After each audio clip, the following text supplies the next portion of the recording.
성도 여러분 안녕하십니까? 위너스 파노라마. 주님의 선한 사랑의 손길이 언제나 저희와 함께 하시면 우리는 언제나 이기고 또 이기는 그리스도인이 될 수 있습니다. 여기 주님께서 이렇게 말씀하십니다. 주님의 날에 내가 성령에 감동하여 내 뒤에서 나는 나팔 소리 같은 큰 음성을 들으니 가로되 너는 보는 것을 써서 에베소, 서머나, 버가모, 두아디라, 사데, 빌라델비아, 라오디게아 7교회에 보내라 하시기로. 사도 요한이 반보섬에 갇혔을 때 예수님이 말씀하신 주의 날, 참된 안식일에 성령에 감동되어서 등 뒤에서 나는 나팔 소리 같은 큰 음성을 들은 아름다운 간증이었습니다. 오늘 저도 동일한 주님의 날, 주님의 복된 이 안식일에 여기 주님 말씀하신 것처럼 성령에 감동되는 시간이 됐으면 참 좋겠습니다. 그래서 성령께서 우리들의 심령 속에 귀 있는 자는 교회에 하는 말을 들을지어다 하는 이 말씀을 우리 모두가 듣는 시간이 되었으면 참 좋겠습니다. 오늘 안식일의 쉼이라고는 안식일과 쉼이라고 하는 정말 상당히 중요한 하나님의 말씀의 이 주제를 다루는 시간, 오늘 10번째 시간이 됐네요. 오늘 저는 안식일을 기억하여 거룩히 지키라고 하는 주님의 말씀을 따라서 오늘 저는 여러분과 같이 안식일 준수와 주일을 성수하는 일, 이 안식일을 거룩하게 구분하는 일과 주일을 오늘날 거룩하게 구분한다고 하는 이것과 그 다음에 짐승의 우상과 짐승의 표의 실체가 무엇인가 하는 것들을 여러분과 같이 돌아보는 시간을 가지려고 합니다. 지난 시간에 저희는 하나님께서 우리들에게 예언으로 주셨던 예언의 말씀을 비춰봤더니 이런 일이 교회 안에 일어나더라. 교회를 통해서 무슨 일이 벌어졌는가? 주님의 날 안식일이 바꿔지는 것을 보았습니다. 그리고 또 나라가 국법으로 나라를 주일을 성수하도록 하는 이런 일이 우리의 눈앞에 지금 진행되고 있다, 목격되고 있다는 사실을 보게 되었습니다. 이 시간에는 계속해서 이 시간에는 그렇다면 어둠의 세력이, 어둠의 실체가 그런 일을 미혹된 교회를 통해 진행할 때 그 일을 통해서 우리는 사단은 왜 때와 법을 바꾸었나?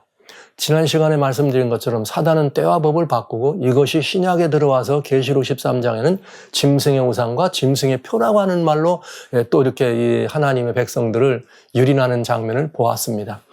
오늘 저는 사단은 왜 때와 법을 바꾸었는가?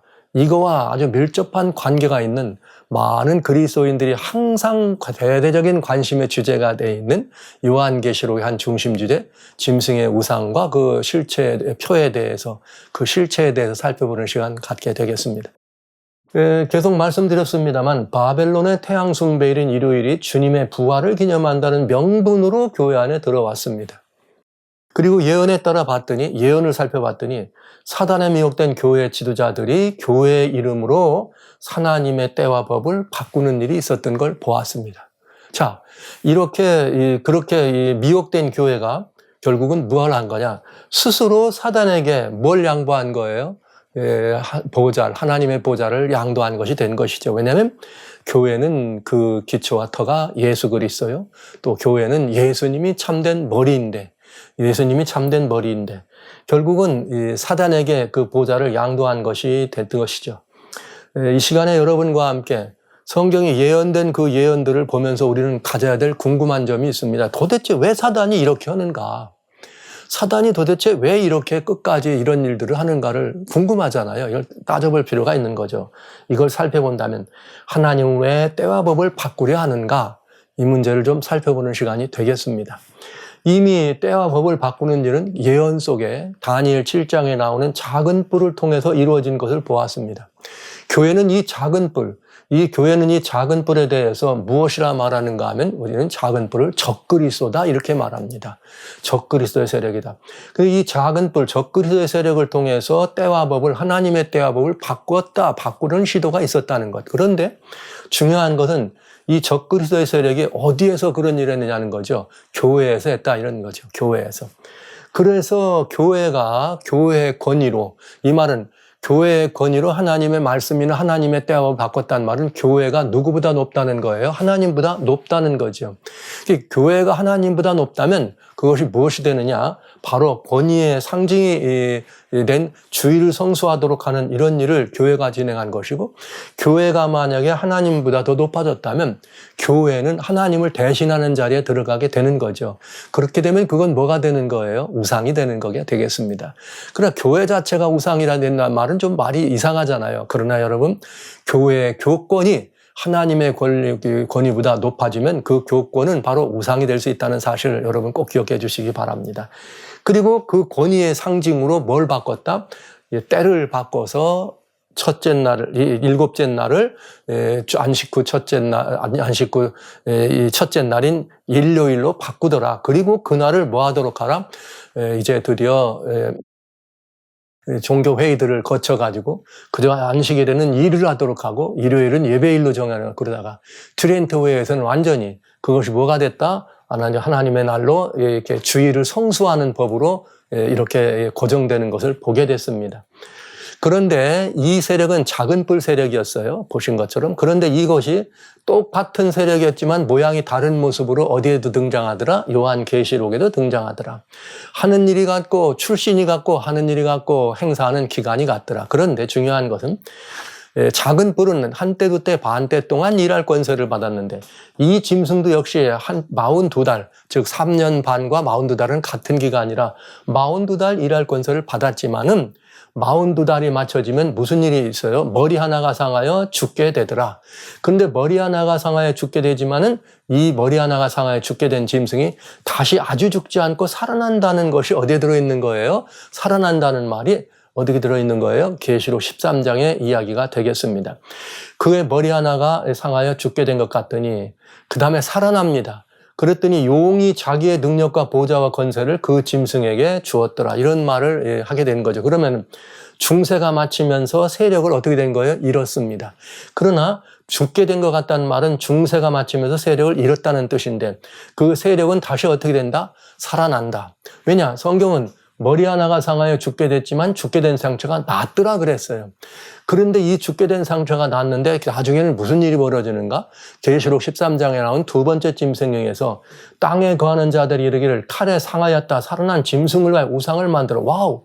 죽게 된 상처가 나은 짐승이 다시 살아나면은 뭐가 서기 시작해요? 우상이 서더라 이 말이에요. 그러면서 그 우상에게, 짐승의 우상에게 강요하더라. 뭘? 경배하기를 강요하더라. 근데 이 머리 하나가 살아나는 이것을 여러 가지 역사적 상황을 돌아봤을 때 2015년 12월 1일부터 12일 사이 있었던 파리 회의 때 너무나 분명하게 너무나 정확하게 바티칸의 성 베드로 바실리카 성전 앞에 이렇게 거대한 한 마리의 사자상을 프로젝트하면서 그 머리 하나, 곧 사자로 되어 있는 머리죠. 7머리 10뿔 가운데 7머리는 사자 머리였는데 사자 머리 하나가 상해서 죽게 됐지만 다시 일어났습니다. 그 말은 뭐예요? 다시 중세교회의 교권이 부활했다는 것을 의미하는 거죠. 그러니까 이건 굉장히 중요한 일이에요. 전 세계인들이 알 수 있도록 한 거예요. 너무나 분명하게 사자상을 프로젝트했다는 건 정말 놀라운 일입니다. 일이 이루기 전에 미리 말한 것은 이룬 다음에 너희로 하여금 뭐하게 하려고? 믿게 하려고 한다 이런 표현을 했잖아요. 믿게 하려고 한다. 그러면 그 믿게 하려고 한다고는 말을 했으면 어떻게 돼야 돼요? 우리들은 이 사실이 정말 이런 일이 일어난다는 것을 보고 믿어야 되잖아요. 이런 일이 일어난 걸 보고. 그런데 과연 우리는 그 믿음을 실행하고 있는가 하는 것은 굉장히 따져볼 얘기가 되겠습니다. 그렇게 해서 짐승의 우상에게 뭘 하더라? 경배하라 강요하는데 결국은 짐승은 무슨 짐승이에요? 먼저 짐승이가 중세교회요 교권이죠. 그러니까 그 짐승을 위해서 세워진 그 짐승의 우상이라면 바로 교권 우상이 되겠습니다. 자, 이렇게 분명한 말하자면 예언의 성취를 우리는 보게 된 거죠. 죽게 된 상처가 나왔더니 이렇게 다음 짐승으로 인해서 짐승의 우상을 세우게 하고 그 우상에게 경배를 강요하더라. 이런 이야기가 일어나게 된 것입니다. 자, 이제 우리는 또 그러면서 그 짐승이 하는 일이 뭐였는가 하면 짐승의 표를 강요하는 일이었습니다. 저가 모든 자 곧 작은 자나 큰 자나 빈궁한 자유한 종들로 그 오른손이나 이마에 표를 받게 하더라. 그러면서 표를 받게 하면서 뭘 강요해? 짐승의 표를 강요하는 사건이 벌어지게 된 것이죠. 야, 이거 굉장히 놀라운 일이죠. 짐승의 표를 강요하는 것. 그러면 이제 우리는 오늘 우리들이 다뤄야 될 내용이죠. 짐승의 표는 과연 무엇일까 하는 것입니다. 짐승의 표는 과연 무엇일까? 그리고 또 이 짐승의 표를 우리는 안식일을 지금 쉼을 이야기하면서 왜 짐승의 표와 이 표를 이야기하나? 그러면 짐승의 표와는 무슨 관련이 있는 얘기인가? 이 문제예요. 그래서 짐승의 표는 무엇이고 짐승의 표와 안식일은 무슨 관련이 있는가? 이 문제 한번 꼭 다뤄봐야 되지 않겠습니까? 자, 그러면 한번 우리 자세히 한번 살펴보도록 합니다. 666이라고 하는 표현과 계시록 13장 18절에 나온 이 사람의 순이 그 짐승의 수라 그 사시에 있는 자를 살펴보라 그 수는 666이다. 그래서 우리는 또 이것이 짐승의 표다 이렇게 하면서 짐승의 표는 과연 무엇일까 이런 이 문제에 대해서 굉장히 많은 해석들이 또 굉장히 많은 논란들이 일어났던 것도 사실입니다. 물론 종교 개혁자들은 여기 666이라고 하는 이것들을 어디에 적용했느냐? 로마 교황에다가 적용을 했습니다. 마르틴 루터의 계시록 강해에 보면 그냥 바로 즉각적으로 당시의 교황에게 뭘 적용했어요? 666 짐승의 이런 저건 짐승이다 이렇게 성경이 말하는 바로 이 적그리스도다 이렇게 표현한 것을 알 수가 있죠. 그 이후에 이제 20세기 들어와서 세대주의가 이렇게 성경 해석을 이렇게 과거주의나 미래주의를 있었던 그 자리에 세대주의가 성경 해석을 차지하면서 갑자기 이제 어떤 말들이 등장하게 되는가? 666은 뭐냐 하면서 제일 많은 사람들에게 회자되었던 것이 컴퓨터다. 그러면서 컴퓨터가 나오니까 아니다. 컴퓨터만이 아니라 모든 것들에 진행되기는 바코드다. 컴퓨터에 나와 있는 바코드뿐만 아니라 모든 상품이나 아니면 어떤 고유한 그 회사든지 이런 곳에 들어있는 여러분이 아시는 바코드다. 이런 것들로 인해 가지고 굉장히 오랫동안 이 일들이 1970년, 80년대, 거의 90년대 들어와서까지 이런 일들이 컴퓨터와 바코드가 짐승의 표인 것인 것처럼 사람들에게 그렇게 회자됐죠. 그러다가 어떤 일이 벌어졌는가? 미국에서 이제 2000년도에 들어가가지고 이게 오바마 대통령이 대통령 되면서 오바마 케어라고 하는 일이 생겨나게 됩니다. 오바마 건강보호법. 그랬더니 이 오바마 케어의 오바마 건강법 그거를 이렇게 오바마 케어가 곧 뭐가 되느냐. 이게 짐승의 표다. 당시에 미국 사회가 아주 난리가 났었죠. 그리고 한국에서는 특별히 누가 또 여기다 그걸 가졌느냐. 신천지에 속해 있는 사람들이 오바마 케어 그거 받으면 안 된다고 짐승의 표라고 이러고 다녔어요. 그러다가 오바마 대통령이 이제 대통령 그만두고 그다음에 이제 다시 혹시 힐러리 클린턴이 될까 했는데 누가 됐습니까? 트럼프 대통령이 됐죠. 도널드 트럼프 대통령이 되면서 갑자기 또 뭐가 유행하게 됐느냐 하면은 코로나 이렇게 19, 코로나19, 코비드 19이라고 하는 팬데믹이 세계를 덮었습니다. 전 세계가 놀랐죠. 그때 사람들이 저 백신을 맞으면 안 된다. 그 백신은 곧 짐승의 표가 된다. 그러면서 또 백신을 맞았는지 안 맞았는지를 확인하는 백신 여권이 있어야 된다. 백신과 백신 여권이 뭐로 둔갑했어요? 짐승의 표로. 교회 안에 난리 났어. 그래가지고 백신 맞은 사람은 마치 믿음도 없는 사람 같고 백신 맞아도 된다고 하는 목사님들은 마치 뭐 이렇게 이 난파한 목사님 같은 그런 대접 받아가면서 그럼에도 불구하고 백신을 안 맞은 사람들은 나는 백신 안 맞았다고 이러면서 짐승의 표가 아닌데도 불구하고 그것이 짐승의 표인 것인 양 교회에서는 회자됐던 것도 사실이죠. 그러다가 그게 아무것도 아닌 것처럼 지나가게 되니까 이제는 어디로 변해졌느냐. 디지털 아이디, 미국에서는 리얼 아이디가 있어요. 디지털 아이디라고 하는 전자신분증입니다. 그러니까 오늘날 가지고 다니는 여러분들의 여권이나 이런 모든 것들의 밑에 맨 앞에 표지에 보면 조그만한 그런 그 표식 같은 거 있어요. 조그만한 그런 칩이 있는데 그게 들어있는 디지털 아이디는 다 이것이 짐승의 표다. 그러면서 이제 이게 곧 뭐로 됩니까? 디지털 커런시, 말하자면 이런 비트코인과 같은 이런 것들로 인해 가지고 이제 디지털 커런시가 되고 이것이 CBDC다. 그러니까 연방은행이 이것들을 지불을 보장하는 그런 그 디지털 커런시에서 센트럴 뱅크 디지털 커런시예요. 막 이렇게 되는 이제 곧 이미 시행된 나라도 있고, 미국도 지금 거의 시행 과정에 있는 거죠. 한국도 시행 과정에 있는 것이고, 중국도 이미 시행되고 있고. 자, 이런 CBDC라고 하는 이런 것들이 바로 짐승의 표다. 이렇게 얘기합니다.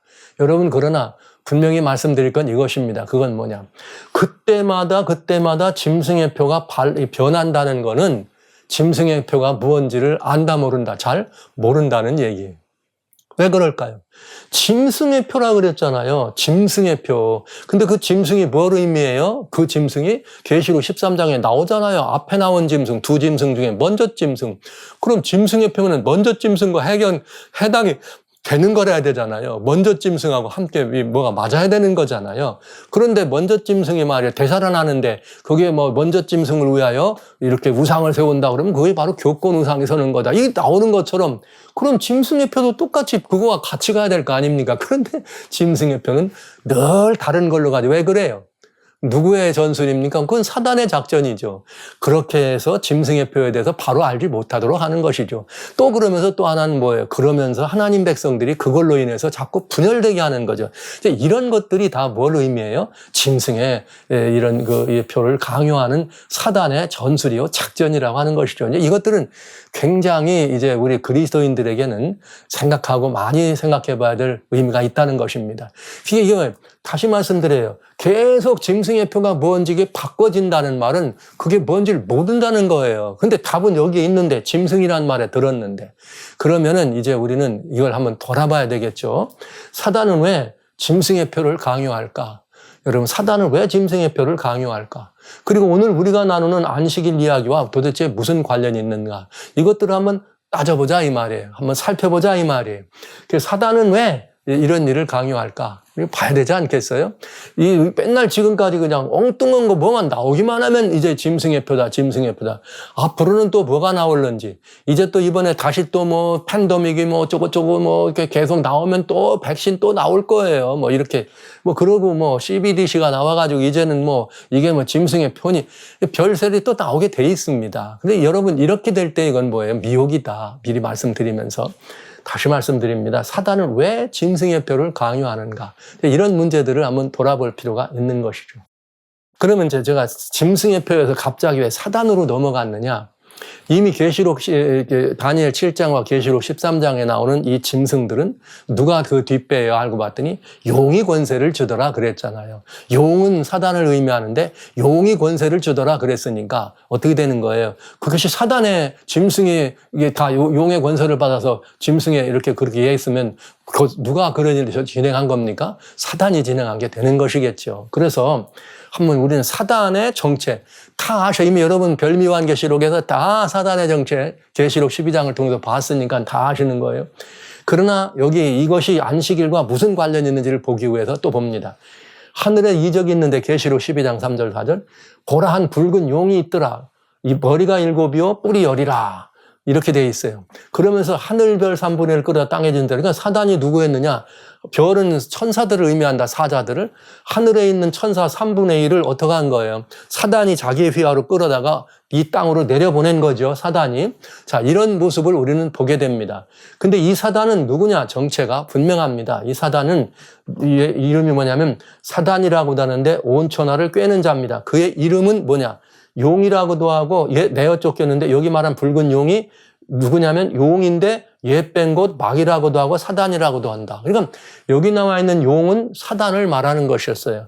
근데 이 사단이 결국은 무슨 일을 하느냐? 누구를 대적해요? 여기 뭐 다 읽지 않았습니다만 예수님을 대적하는 일을 하죠. 미가엘을 대적하는 일을 하다가 땅으로 내어 쫓긴다. 그런데 이 사단이 이런 그 사단의 이름도 나오고 사단의 모습도 형상도 다 나왔습니다. 그런데 이 사단이 근본적으로 사단이 하는 정신, 사단이 가진 정신, 사단이 존재하면서 어떻게 사단이 역사하는 여러 가지 일들의 아주 근본 정신을 따져볼 필요가 있죠. 그건 어디냐? 그러다가 사단이 하늘에 쫓겨났다 그랬어요. 근데 왜 쫓겨났는지를 보면 압니다. 이사야 14장에 보면 뭐라 말씀되어 있는가 하면 12절로 15절에 너 아침의 아들 계명성이야. 별이에요. 저 계명성을 이게 루시퍼라고 되어 있어요. 이게 일반 오늘 현대 영어에는 비너스로 금성이에요. 비너스로 되어 있고 루시퍼. 그러니까 루스벨이라는 말을 하죠 우리가. 너 루스벨을 보고 우리는 누구라 그래? 사단이죠. 너 아침에 아주 계명성 빛나는 별이었습니다. 하늘에서 떨어 쫓겨졌대. 이미 예수님이 뭐라 그랬어요? 쫓겨났다 그랬죠. 너 열국을 엎은 자여 어떻게 왜 땅에 떴겠느냐? 그 땅에 떨어진 이유는 뭐냐면 내가 내 마음에 이르기를 내가 하늘에 올라 하나님의 뭇별 위에 여러분 뭇별이 뭐예요? 그러면 천사들이죠. 천사 위에 나의 보좌를 높이라. 자기가 뭐가 되길 원한 거예요? 천사들의 최고 어른이 되길 원한 거지. 여러분 그러니까 이게 굉장히 중요한 의미가 있어요. 우리는 이렇게 별은 천사들을 말하는데 그 위에 자기의 보좌 최고의 동작. 사람들이 천사장 루스벨이라는 말을 하잖아요. 그건 거짓말이에요. 루스벨은 천사장이 아닙니다. 사단이고 천사장은 미가엘이라고 해요. 천사장. 보좌에 앉은 분은 말하자면 미가엘을 대적했으니까 여기 그 말이 나오는 거예요. 그 자리를 사단이 탐해서 하늘에서 미가엘을 대적했다가 쫓겨났단 말이에요. 그런데 이 말을 뭐라고 해석했느냐? 뭇별 위에 나를 보좌를 높인다 그 말을 가장 높은 구름에 올라 지극히 높은 자와 피길이라 하더라 이렇게 된 거예요. 그러니까 굉장히 중요한 답을 우리는 여기서 얻는 거죠. 그래서 이제 뭐 우리 미가엘에 대한 이야기는 이미 다 드린 얘기니까 뭐 볼 필요 없고요. 예수님이라고 하는 말씀만 여러분 알아주시면 되고요. 왜? 뭇별 위에 나의 보좌라는 말은 천사들의 장이 되기를 원했다 이 말이에요. 근데 천사장은 성경이 누구라 그랬어요? 유다서 1장 7절에 천사장 미가엘이라고 안 했습니까? 근데 그 미가엘을 모자라 그랬는데 여기에 뭐라고 나왔느냐? 가장 높은 구름이 올라 지극히 높은 자와 비기리라. 누구를 비기려고 한 거예요? 미가엘을 비기려고 한 게 지극히 높은 자와 비기리라 이렇게 된 거잖아요. 그게 너무나 분명해. 사단은 야고보서에 보면 뭐라고 나옵니까? 너 잘 아느냐? 하나님은 한 분인 줄 아느냐? 사단도 알고 떤다. 사단은 자기가 알고 있는 하나님이라고 하는 가장 높은 거기는 감히 뭐 할 수 없어요? 비길 수가 없습니다. 그러나 누구는 대적하는 거예요? 여기 지극히 높은 자로 묘사되어 있는 이분이 바로 예수님입니다. 천사장으로 묘사되는 미가엘입니다. 그리고 여기 참 하나님이시죠. 그러다가 음부곧 구덩이 맨 밑에 빠치운다. 여러분 요한계시록을 공부하면서 무저갱에 빠진 별 하늘에서 이렇게 이 셋째 나팔 때 하늘에서 큰 별 하나가 떨어져서 무저갱에 빠지고 요게 또 다섯째 나팔 부르니까 무저갱의 사자가 또 올라오죠. 그러더니 계시록 17장에 보니까 광야로 성령이 끌고 가가지고 봤더니 그 무저갱에서 올라오잖아요. 근데 그 무저갱의 사자 이름이 아블론이요. 여기에 이렇게 이름이 나오잖아요. 그런데 여기에 누가 나와요? 구약에 보니까 하늘에 떨어진 별이 무저갱의 구덩이의 맨 밑에 빠지우리라 이게 돼 있잖아요. 그러니까 이게 사단이 이렇게 쫓겨난 거예요. 그 이유는 지극히 높은 자와 어떻게 하리라? 비기고 즉 하나님의 보좌를 탐내려고 한 것이다. 이렇게 보시면 되겠습니다. 그 말은 왜 그런가? 여기 이제 계시록에 보면 이렇게 나와요. 계시록 13장에 보면 그 짐승이 하나님을 대적하는데 이유는 모든 족속과 백성과 방언을 다스리려고 해요. 그리고 이 다스릴 때 어린 양의 생명책에 농명되지 않은 자들은 다 짐승에게 뭐하더라? 경배하더라. 그러니까 그가 자기가 보좌 위에 앉아서 지극히 높은 자와 비기려고 했던 그 이유는 뭘 받기를 원한 거냐? 경배받기를 원한 것입니다. 근데 모두 다 이렇게 그 짐승을 경배하느냐? 그렇진 않다. 그런데 여기에는 짐승이라고 되어 있잖아요. 근데 이 짐승에게 경배한다고 나왔잖아요. 그런데 계시록 13장 4절에는 용이 짐승에게 권세를 주니까 사람들이 짐승을 경배하더라. 곧 누구에게 경배하더라? 용에게. 여기 이렇게 나와요, 그냥. 계시록 13장 4절에 보면은 뭐라고 되어 있느냐? 이렇게 나오네. 용이 짐승의 권세를 주므로 용에게 경배하며 짐승에게 경배하며 이렇게 되더라고요. 그러니까 짐승에게 경배한다는 것은 곧 누구를 경배하는 거예요? 용 곧 사단에게 경배하는 거죠. 그러니까 사단은 뭐 받기를 원하는 거예요? 짐승이라고 하는 자신의 대리자를 통해서 그에게 경배하면서 사단이 경배받기를 원한다. 그러나 모두 다는 아니더라. 왜 그래요? 어린 양의 이름이 생명체에 기록된 사람들은 경배해요, 안 해요? 안 한다는 거죠. 땅의 모든 존재들이 다 사단에게 경배하는데 안 하는 존재가 있더라. 미워요, 좋아요? 사단의 입장에서 아주 밉상이지. 그 밉상인 그들을 어떻게 하고 싶어요? 다 몇이든 죽이고 싶죠. 그래서 여기 나온 거예요. 다 죽임을 당한 어린 양의 생명체에 나오지 못한 자들은 다 어떻게 되느냐? 죽임을 당하도록 이렇게 명령을 내리는 거죠. 그러니까 어린 양의 백성과 사단의 백성이 있다. 마지막 때 이렇게 되는 것입니다. 우리는 선택해야 합니다. 나는 어린 양의 백성이냐 아니면 사단의 백성이냐를 선택해야 되죠. 이 얘기를 요한계시록에서 조금 더 분명하게 우리들에게 명쾌하게 해줘요. 여기 계시록에 대한 이야기니까 13장에. 계시록 14장 1절에 보면 내가 보면 어린 양이 시온산에 있고 그와 함께 14만 4천이 있는데 그 이마에 어린 양의 이름과 아버지의 이름 쓴 것이 있도다 이렇게 나오네. 이야, 어린 양, 예수님의 백성이 있다는 거죠. 하나님의 백성이. 그런데 이 사람들은 누구냐면, 어린 양 어디 있는데 따는지 누구냐면, 사람 가운데 구속을 받아 처음 익은 열매로 하나님과 어린 양에게 소속된 자다, 속한 자. 즉, 하나님과 어린 양에 소속된 하나님 백성, 즉, 어린 양의 백성, 예수님의 백성이 있다, 이 말입니다. 그들은 누구냐? 여기 여러분 아시는 것처럼 고린도전서 6장 19절에 너희가 곧 하나님의 성전 아니냐? 이렇게 말씀하시면서 너희는 주님께서 그의 피로 샀다. 그러니까 예수님의 보혈의 피로 우리를 샀다는 말을 여기서 뭐라고 돼 있어요? 구속을 받아 처음 익은 자. 이렇게 표현한 거죠. 그러니까 사랑하는 성도 여러분, 형제자매 여러분. 여러분과 저는 반드시 누구의 백성이어야 됩니까? 어린 양과 하나님께 속한 자가 돼야 합니다. 우리의 이마에 뭐가 있어요? 하나님의 이름과 어린 양의 이름이 있는 사람들이 돼야 합니다. 왜냐고요? 우리 주님이 우리를 주님의 보혈로 피의 값으로 사셨으니까요. 즉, 이 말은 어린 양의 백성의 표가 있다는 말이야. 어디에? 이마에 기록되어 있다네. 그래서 이 말은 무슨 말이에요? 갈라디아 3장 26절에 너희가 다 믿음으로 말미암아 그리스도 예수 안에서 하나님의 아들이 된 이들이 바로 하나님의 백성이요 어린 양의 백성이다. 여기 있죠. 하나님과 어린 양에 속한 자들이다. 즉 이 말을 예수님 안에서 하나님의 아들이 됐다. 저는 의심치 않습니다. 저는 이 말을 두려워하지 않습니다. 여러분과 저는 바로 이 백성이 되어야 되고 이 백성이라고 확신합니다. 자, 그러니까 어린 양과 하나님의 소유된 백성이 있다 없다? 있다. 이들은 사단에게 경배한다 안 한다? 안 한다. 그러면 여러분 여기서 우리가 굉장히 중요한 걸 알 수 있어요. 어린 양과 하나님의 소유된 백성이라면 어린 양과 하나님 백성에 소유됐는데 그 하나님의 소유된 백성에 어디다가 이마에 이름이 기록됐다 이렇게 돼 있어요. 그러면 하나님 백성들은 하나님의 백성의 소유라는 의미로 뭐가 있어요? 하나님의 인이 있더라. 이 표가 있더라 이 말이에요. 백성들의 표. 그래서 실제로 보니까 하나님은 자기 백성에게 뭘 치신다? 인을 치신다. 즉 하나님 백성들에게도 표가 있다 이 말이죠. 그 표가 뭐냐? 계시록 7장에 보면 이렇게 돼 있어요.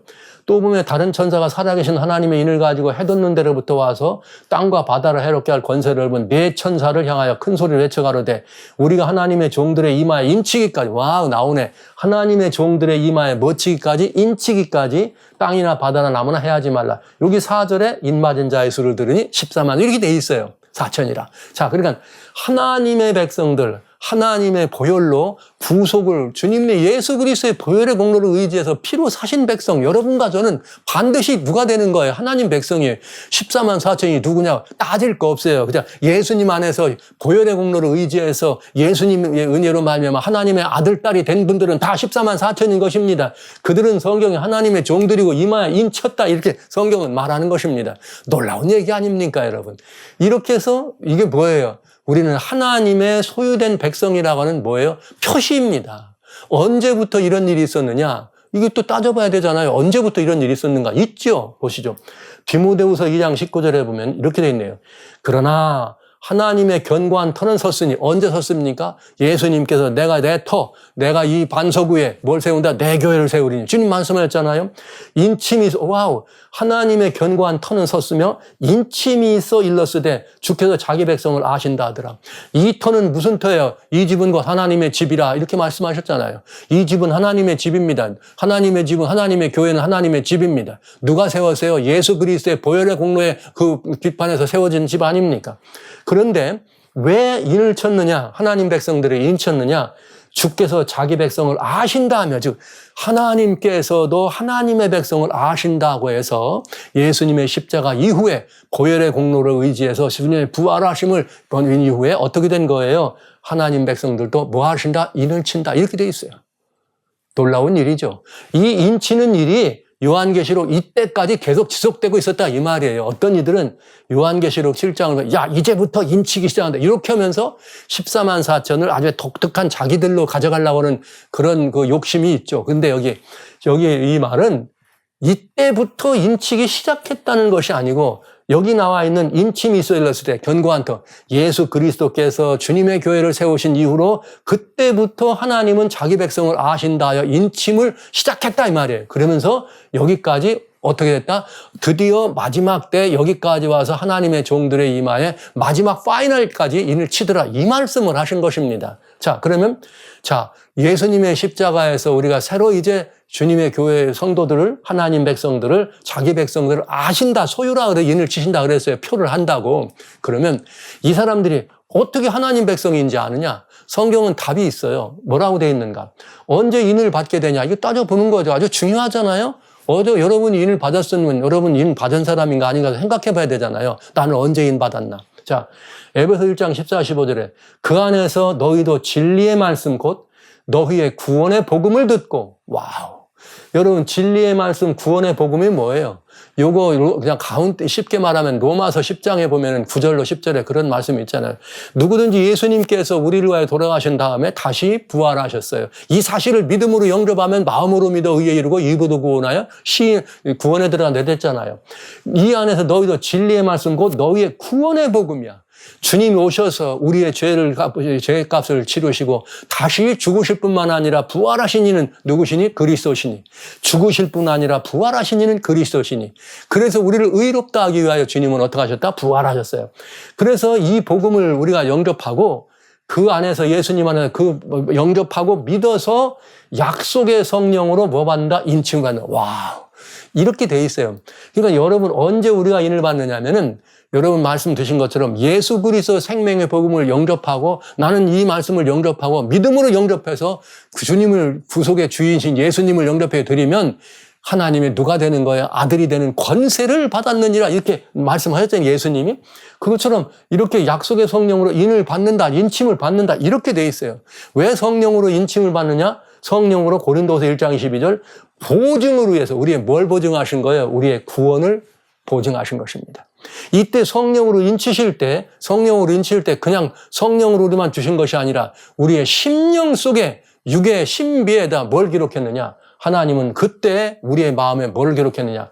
히브리서 8장 10절 또 주께서 가라사대 그날 후에 여기 또 주께서 가라사대 그날 후에 언제예요? 인침이 있어 일러스되 이렇게 나오죠. 그냥 그날 후에 내가 이스라엘 집으로 이건 이제 진짜 이스라엘이에요. 저는 이 말을 참 좋아합니다. 그날 후에 내가 이스라엘 집으로 세울 언약이 이것이니 이 이스라엘은 진짜 이스라엘이에요. 예, 이건 정말 믿음의 조상 아브라함의 후손으로 돼 있고 여러분과 제가 주장해야 될 진짜 이스라엘입니다. 진짜 이스라엘 집으로 세울 언약인데 내 법을 저희 생각에 두고 저희 마음에 이걸 기록한다. 그러면 인침이 있어 내가 내 백성을 아신다 하더니 그러면 저희는 마음에 기록하면 나는 저에게 하나님이 되고 저희는 내게 백성이 다시는 내가 너 말 안 해도 내가 알고 너희가 내 백성 이렇게 말씀하셨어요. 디모데후서 2장 19절에는 내가 내 백성을 안다. 네, 여기 뭐라 그랬어요? 히브리서 8장 10절에 이 말씀만 여러분들에게 제가 이렇게 기록해 드렸지만은 여기 놀라운 보장이 있는 것을 여러분들에게 제가 이렇게 보여드리려고 합니다.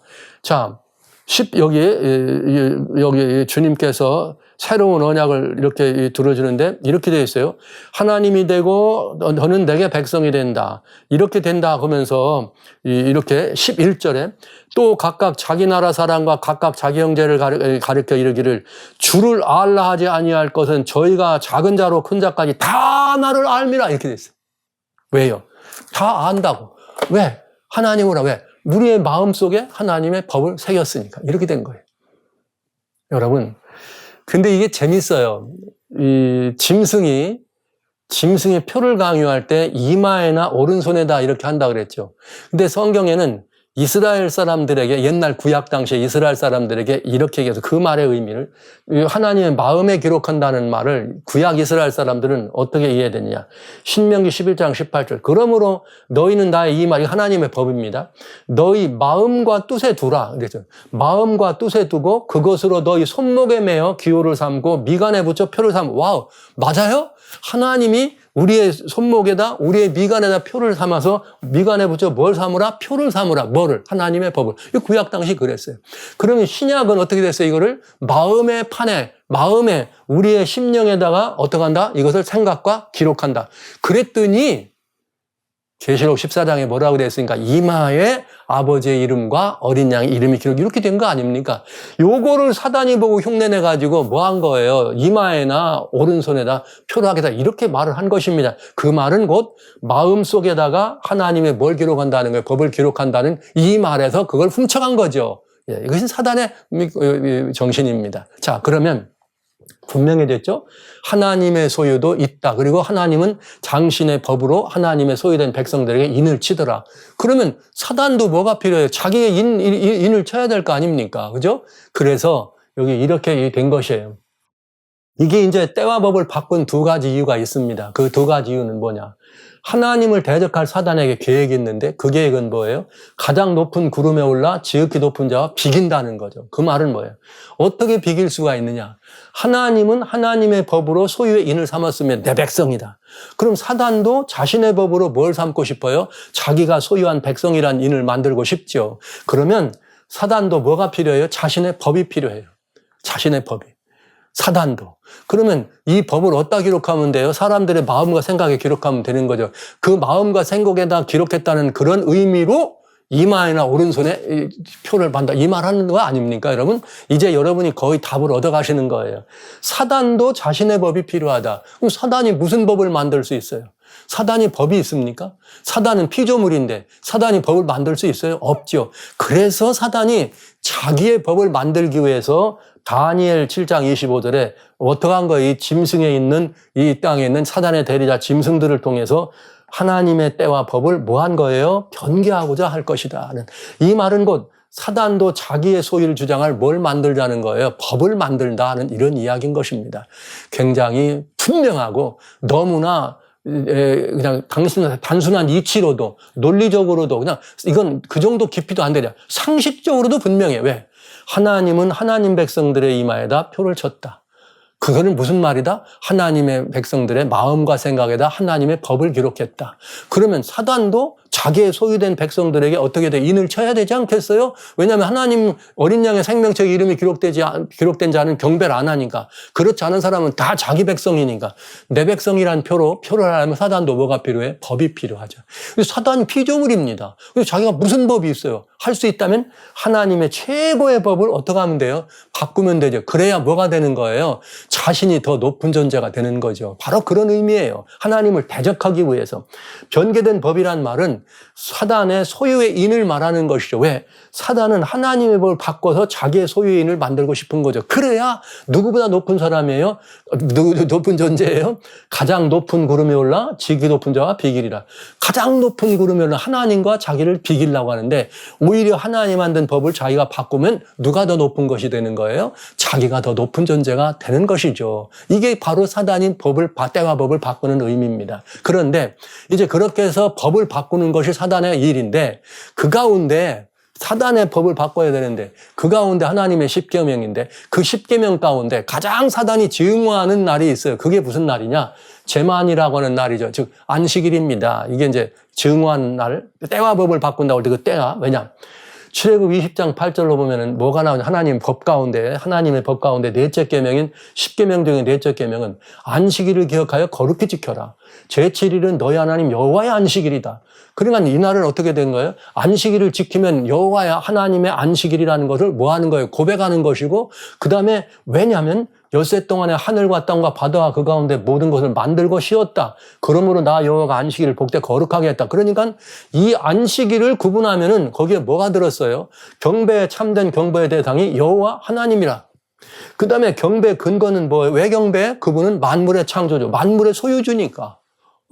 혹시 경배의 근거와 마찬 이유라면 그분이 우리의 소유주니까 하나님과 우리 사이에 뭐예요? 완전한 관계에 대한 여기 증명서 아닙니까? 10계명 가운데는 이 넷째 계명은 하나님과 우리 사이의 관계에 대한 증명서입니다. 여러분 이게 왜 그런가요? 이렇습니다.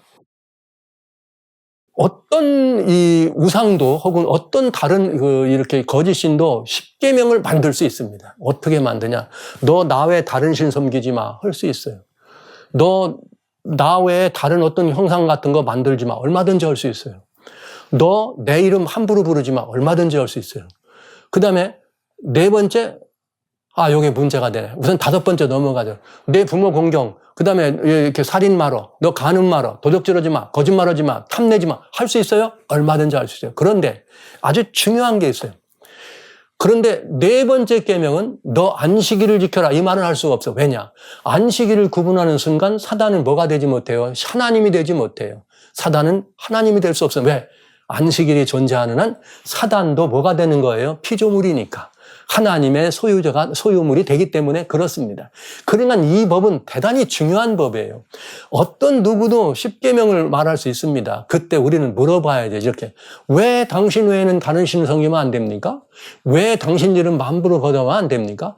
왜 당신의 형상 말고 다른 형상 만들면 안 됩니까? 얼마든지 물어볼 수 있잖아요. 왜냐고요? 물어볼 수 있죠. 그런데 하나님이 그럴 때 따져고 그렇게 물어볼 수 있잖아요. 하나님도. 그런데 하나님은 이유는 뭐냐? 네 번째. 내가 이 너희들을 만들었으니까. 그럼 할 말이 없어지는 거예요. 이 계명만 10계명만 모든 인류가 10계명만 그대로 이해하고 받아들이면 창조주 하나님께로 돌아오지 않을 수가 없는 것입니다. 사단은 이 법을 가장 미워할 수밖에 없는 거죠. 그리고 그 법 중에 뭐예요? 하나님과 우리 사이의 관계가 너무나 뚜렷하게 들어있는 오로지 네 번째 계명만 들어있어요. 왜 하나님을 경배해야 되는지, 왜 우상을 만들면 안 되는지, 왜 하나님의 이름을 망령되이 걸으면 안 되는지가 네 번째 계명 속에 들어있다고요. 그러니까 사단은 어떻게 되는 거예요? 이 날이 너무나 싫은 거죠. 그리고 하나님은 이 날을 하나님과 우리 사이를 뭘로? 표징으로 되게 했다 그래요. 안식일을. 그러니까 사단은 이 날을 너무나 미워하는 거죠. 그래서 때와 버블이라 할 때 그때는 제만 정해진 날이다. 하나님의 십계명 가운데 정해진 날은 제7일 안식일 뿐이다. 그러니까 이 날은 사단이 가장 증오하는 날이고 이 날은 어떻게 해야 되는 거예요? 없앴으면 좋은 날이죠. 그렇기 때문에 안식일은 하나님과 관계의 표정이기 때문에 이 날을 사람들이 구분하면 할수록 하나님께로 돌아가고 하나님의 자녀가 되는 것입니다. 그래서 사단은 어떻게든 이 날을 미워하고 없애야 되는 거죠. 이게 사단의 왜 때와 법을 바꾸는지에 대한 이유가 되는 것입니다. 이제 여러분들이 왜 때와 법을 바꾸는지에 대한 이유를 이제 알게 되신 거예요. 이 때와 법 안에는 하나님과 우리 사이에 관계의 표시가 들어있다. 그 소유가 거기에 들어있다는 거, 소유의 의미. 누구의 소유냐. 그러니까 사단은 그걸 바꿔야 될 수밖에 없는 거죠. 자기 걸 만들 수밖에 없는 거죠. 그런데 또 하나 더 있어요. 이 안식일 속은, 안식일은 하나님께서 무엇으로도 사용하셨느냐면 출애굽 16장은 여러분 아시는 것처럼 하늘에서 만나로 백성들을 이끄신 날입니다. 그때 하나님이 출애굽 16장 4절에 하늘에서 양식을 비같이 내릴 테니까 너희가 매일 가가지고 거둬라. 여섯째 날은 2배를 거둬. 왜? 제7일은 안식일이니까 그날은 나가지 마. 그러면서 하나님이 그들이 나의 법을 준행하나 안 하나 내가 시험하리라. 즉 내 말을 듣느냐 안 듣느냐, 내 권위에 순종하느냐 안 느냐를 판단하는 순종의 시금석으로 안식일을 준 거예요. 순종의 시금석이라는 말은 권위의 시금석으로 안식일을 줬다 이 말이죠. 그래서 백성들이 안 들었어요. 그래서 하나님이 진노해가지고 네 이럴 수가 있느냐? 내가 6일 동안만 그것을 거두고 제7일에는 거두지 말라고 하지 않았느냐? 그런데도 너희가 제7일에 나가더라. 더러는 너희가 어느 때까지 너희가 내 계명과 내 율법을 지키지 않느냐. 하나님께서 아주 지적을 하시는 거죠. 그러니까 안식일은 하나님의 뭐예요? 이 법에 순종하느냐 안 하느냐에 대한 뭐가 됩니다? 권위의 상징이다. 그런데 이 권위의 상징인 이 표가 안식일이라는 말을 이 표가 있는데 사단은 이게 너무나 사단에게 눈에 가시가 된 거죠. 여기 한번 중요한 말 한번 보시겠어요?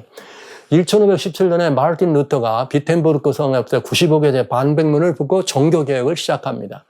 그랬더니 1519년도에 여기 이 교황청에서 파송한 대사와 함께 이 루터 너 그거 잘못된 거야. 종교개혁을 반대하기 위한 논쟁이 벌어져요.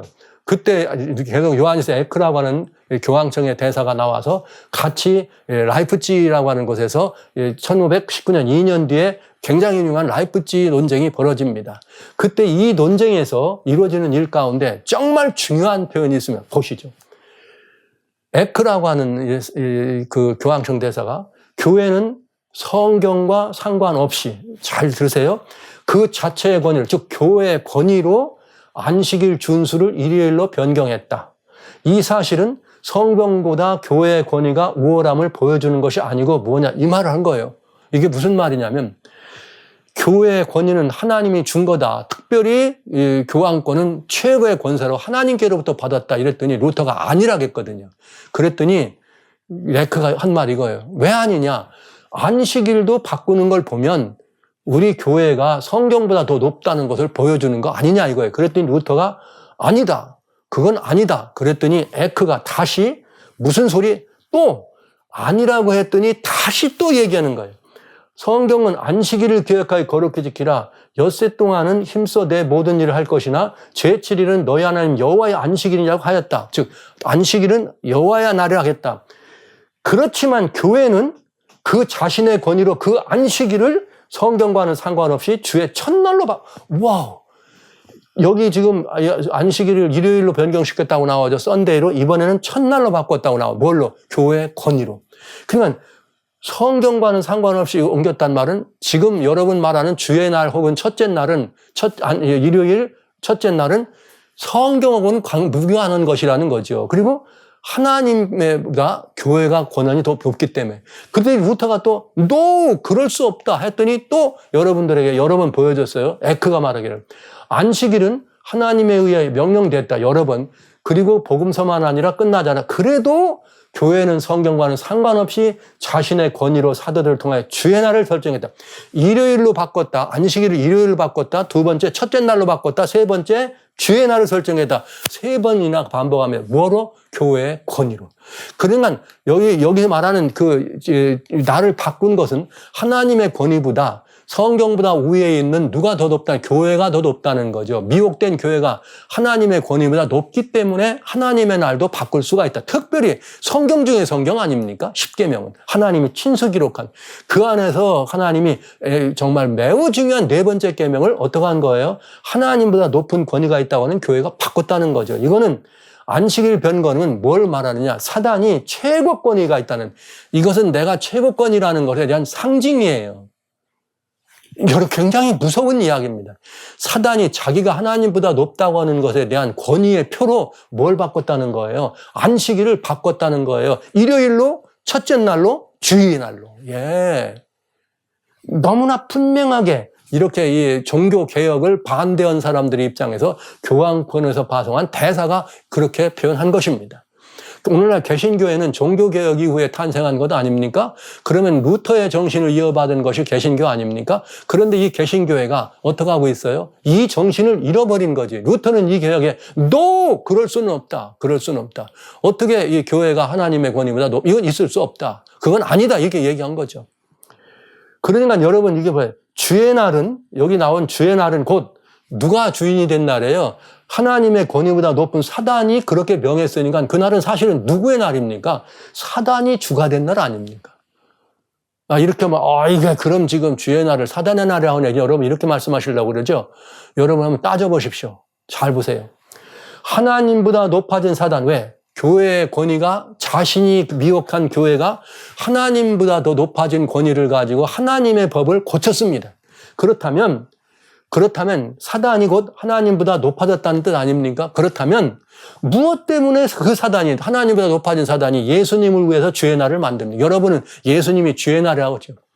지난번에 98년에 디에스 도미니에도 노드스 데이는 비커머 디에스 크리스티, 주의 날, 예수님의 날이 됐다고 했잖아요. 근데 여러분 이건 아주 냉철하게 판단하지만 아주 상식적인 일, 어렵지 않은 일이에요. 교회의 권위가 하나님 권위보다 높습니다. 그래서 하나님의 법도 폐쇄하고 바꿨습니다. 그렇다면 그건 누구의 사주받은 거예요? 사단의 사주받아서 만든 거죠. 그러면 사단이 만들어 놓은 것이 교회보다 높고 예수님보다 높은 사단이 무엇 때문에 예수님을 위해서 주의 날을 만드냐 이 말이에요. 그 말은 무슨 말이에요? 여기서 말한 주의 날은 사단의 날이 분명한 것입니다. 자, 이거 엎에 있는 말 아니잖아요. 너무나 분명하잖아요. 우리는 그것이 예수님의 부활을 기념이라고 하지만 사실은 바꿔진 그 의미 속에는 뭐가 있다? 하나님 권위보다 높아진 사단이 자기의 권위가 하나님보다 높다는 것을 드러내기 위해서 이 날을 만든 것입니다. 주의 날을. 그러면 그 주의 날은 예수님을 위한 날이 아니라는 뜻이잖아요. 더더욱이 이게 왜 더더욱이 그런가 따져볼 필요가 있어요. 왜? 이미 주님의 날은 정해져 있었어요. 왜? 여러분 아시는 것처럼 창세기 때도 하나님이 이 날을 만드시고 십계명 속에 이 날은 너희 하나님 여호와의 안식일이다. 주의 날이라고 했잖아요. 예수님도 직접 오셔서 뭐라고요? 인자는 안식일의 주인이다. 예수님이 안식일의 주인이다. 즉 이미 주의 날은 있습니다. 예수님은 이미 안식일이 바로 예수님의 날입니다. 그런데 무엇 때문에 주의 날이 다시 필요합니까? 여러분 생각해 보세요. 이 주의 날이 왜 필요하냐고요? 이미 있는 주의 날을 없애고 주의 날을 없애고 새로운 주의 날을 만든다? 희한하지 않아요? 여러분, 예수님이 부활하였습니다. 부활은 무슨 권세입니까? 창조의 권능과 똑같은 동일한 권능이죠. 창조의 권능이 역사했다는 것을 표현한 날이 안식일입니다. 그러면 여러분, 예수님의 부활도 역시 무엇 의미해요? 창조의 권능이 있다는 것을 드러낸 것과 마찬가지잖아요. 그렇다면 주의 날을 다시 만들 필요는 있느냐 없느냐? 그럴 필요가 없다. 그럼에도 불구하고 사단이 그 날을 만든 것은 하나님보다 높아졌다고 생각하는 사단이 하나님을 대신해서 만들었다면 그건 자기의 날이 되는 거죠. 여러분 이 부분에 대해서 속지 마시기 바랍니다. 그래서 여러분 사단도 왜 그러냐? 사단이 그렇게 한 이유는 사단도 자신의 날과 자신의 법이 필요하다는 거죠. 그런데 미혹된 교회가 뭐라고 그래요? 정확하게 나온 거죠. 가톨릭 교회는 안식일을 일주일 중 7째 날인 토요일에서 첫째 날인 일요일로 변경한 후 10계명의 셋째 계명을 고쳐 일요일을 주일로 지키라고 하였다. 이렇게 얘기하니까 뭐예요? 완전히 때와 법을 바꿨다. 그리고 트리엔트 공회에서는 10계명을 지키지 않는 그리스도인을 어떻게 한다? 정죄, 파면한다. 이렇게 됐어요. 10계명을 이 트리엔트 공회에 말한 20계명을 따르지 아니하면 그는 그리스도교에서 내쫓임을 받는다. 이렇게 말했다고요. 이미 캐톨릭 사전에 이렇게 명확하게 이렇게 기록이 돼 있습니다. 그 다음에 여기 여러 번 보셨습니다만 이미 이 캐톨릭의 뭐예요? 교리강론이나 또 이 초신자 인문에는 이렇게 다 돼 있어요. 천주교의 캐톨릭이 이걸 바꿨다고. 그러면 주의 날 안을 대신에 주의 날, 진짜 주의 날은 안식일이죠. 이거 대신에 뭘 만들었어요? 사단의 날을 만든 거죠. 예. 이미 여러분 이제 아셔 왜 그날이 사단의 날인지. 그 다음에 하나님의 계명을 바꿔서 자신의 법을 바꾼 거 정확하잖아요. 날과 법, 때와 법을 바꾼 이유는 사단이 자기의 날이 필요하고 자신의 법이 필요한 거죠. 자, 그러면 뭐예요?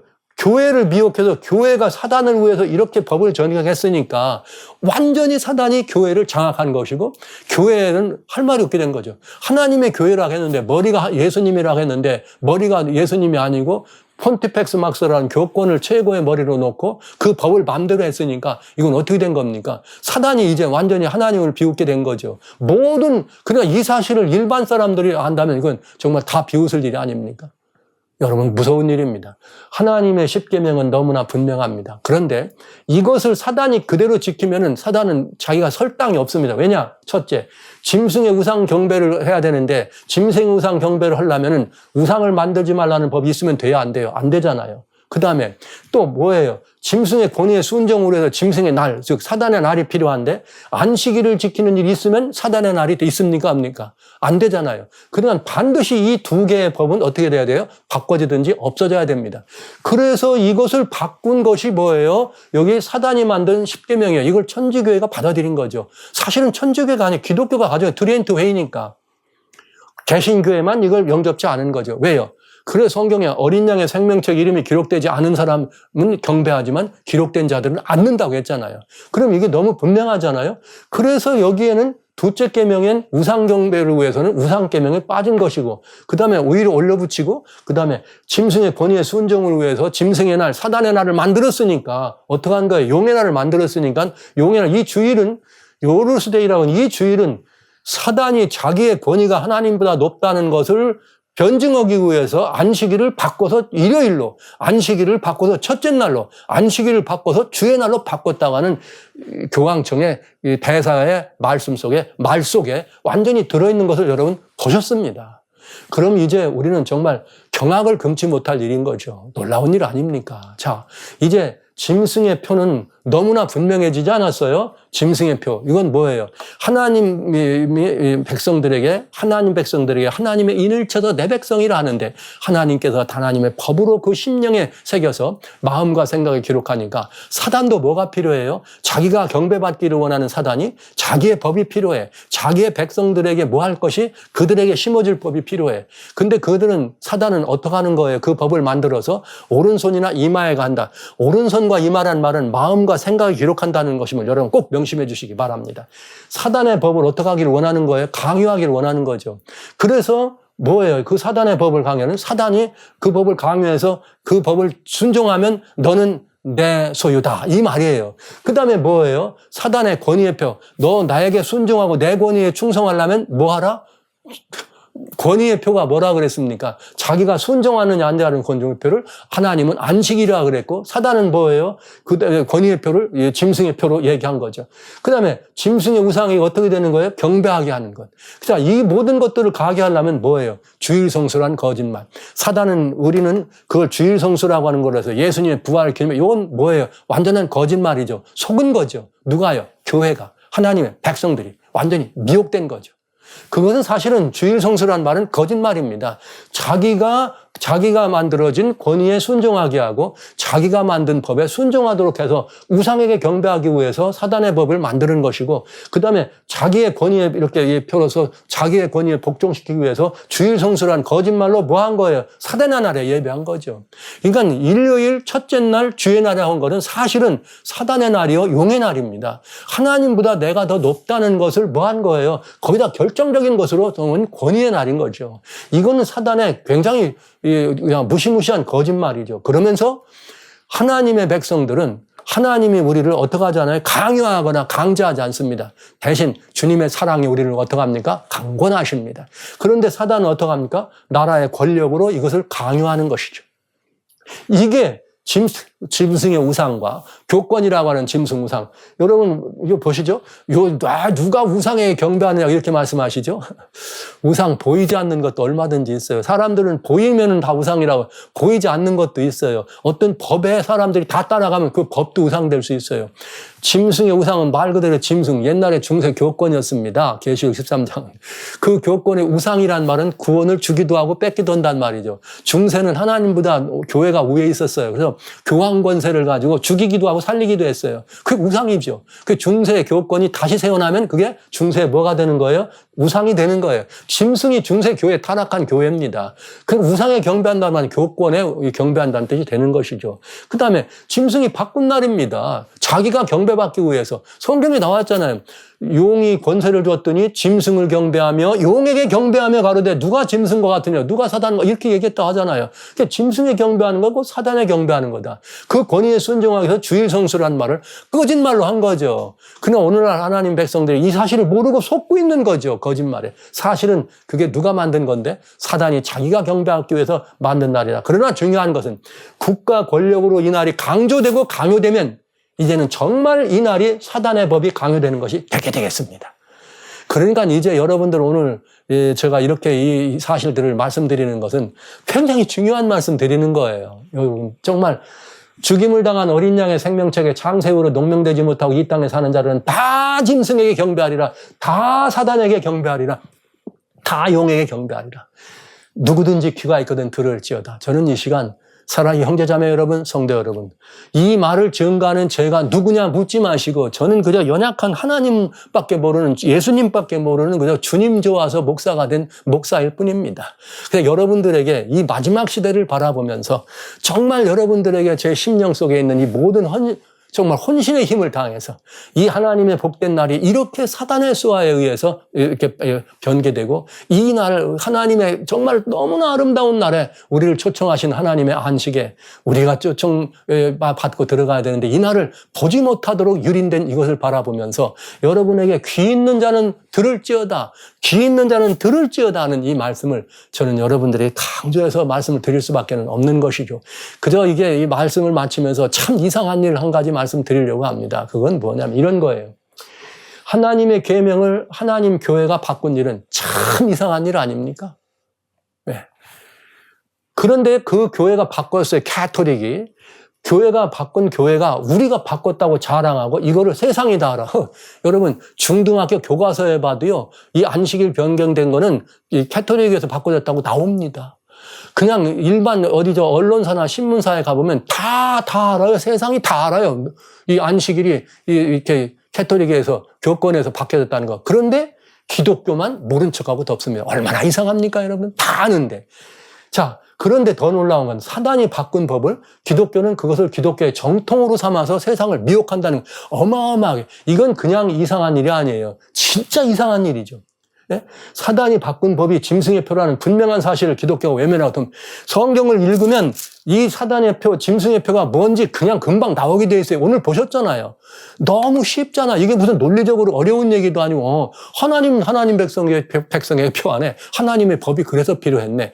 짐승도 자기 수하여 이게 필요하겠네. 그 짐승의 법을 만들고 성경이 예미 예언됐네. 때와 법을 바꿀 거라고. 그리고 강연 너무나 분명하게 짐승의 표가 무엇인지 성경에 설명이 돼 있어요.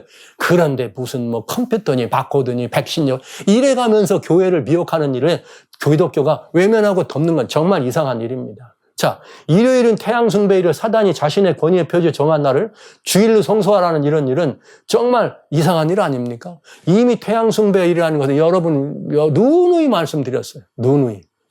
그 다음에 666은 짐승의 수, 사람의 수라 그래서 사람의 수라 그랬잖아요. 그러면 짐승은 곧 뭐예요? 타락한 교권이라 그랬으면 그럼 사람이라면 교권의 수장이 될 수밖에 없네요. 그런데 그 수장 이름이 뭐예요? 폰티펙스 막시머스. 완전히 바벨론의 제사장 들어온 거 여태 말씀드린 그냥 이게 폰티펙스 막시머스 그냥 교회 전례관석에 써 있어요. 그냥 공식적인 칭호에 다 내가 폰티펙스 막시무스라고 태양신 숭배하던 바벨론의 제사장을 내가 이 대를 물림 받았다고 공개하고 뭐 X에다 트위터 X에다 놀리고 어디 다 써도 동전까지 만들어 대도 그걸 모르는 척하는 건 참 이상한 일 아닙니까?